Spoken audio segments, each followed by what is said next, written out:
পরিবারে চলছিল নৈশভোজের বিশাল আয়োজন।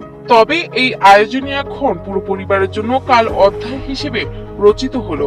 রাতের খাবার শেষে ঘটলো এক অবিশ্বাস্য ঘটনা। ওই নৈশভোজের আয়োজনের পর একই পরিবারের 4 সদস্যের রহস্যজনক মৃত্যু হয়েছে। আর এই মৃত্যু নিয়ে তৈরি হয়েছে এক রহস্যময় পরিস্থিতি। চাঞ্চল্যকর এই ঘটনাটি ঘটেছে ভারতের অন্যতম প্রধান ব্যস্ততম শহর মুম্বাইয়ে। তদন্ত বলছে সাধারণ ফুড পয়জনিং কিন্তু সুপরিকল্পিত কোনো ঘটনা কিনা তা নিয়ে এই প্রশ্নে দানা বাঁধছে গভীর রহস্য। মাধ্যম এনডিটিভির তথ্য অনুযায়ী গত 25 এপ্রিল এই চাঞ্চল্যকর ঘটনার পর নতুন নতুন মোড় সামনে আসতে শুরু করেছে। ঘটনার শুরু ওই পরিবারে রাতের এক পারিবারিক মিলনোৎসবকে কেন্দ্র করে। স্থানীয় ব্যবসায়ী আব্দুল্লাহ দোখারিয়া তার আত্মীয় স্বজনকে নিয়ে নৈশভোজের আয়োজন করেছিলেন, যেখানে পরিবেশন করা হয় মাটন পোলাও।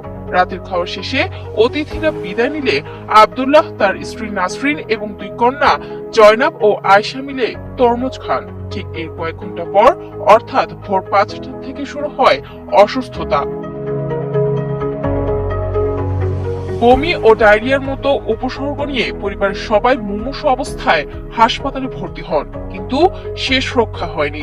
কয়েক ঘন্টার ব্যবধানে প্রাণ হারান পরিবারের 4 জন সদস্য।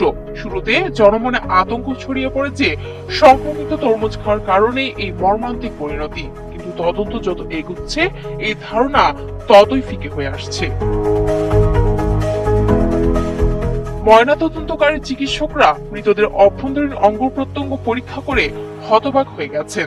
দেখা গেছে মৃতদের মস্তিষ্ক, হৃদযন্ত্র ও অন্ত্র সহ বেশ কিছু গুরুত্বপূর্ণ অঙ্গ সবুজাভ বর্ণ ধারণ করেছে। চিকিৎসকদের মতে সাধারণ খাদ্যে বিষক্রিয়ায় শরীরের ভিতরের রং এমন সবুজ হয়ে যাওয়া একেবারেই অস্বাভাবিক। এটি কোনো বিশেষ রাসায়নিক বা শক্তিশালী টক্সিনের প্রভাব হতে পারে বলে ধারণা করা হচ্ছে। তদন্তের সবচেয়ে বড় মোড় আসে যখন ব্যবসায়ী আব্দুল্লাহ দোখারিয়ার শরীরে মরফিনের উপস্থিতি পাওয়া যায়। মরফিন একটি অত্যন্ত শক্তিশালী ব্যথানাশক যা চিকিৎসকদের পরামর্শ ছাড়া ব্যবহারের সুযোগ নেই।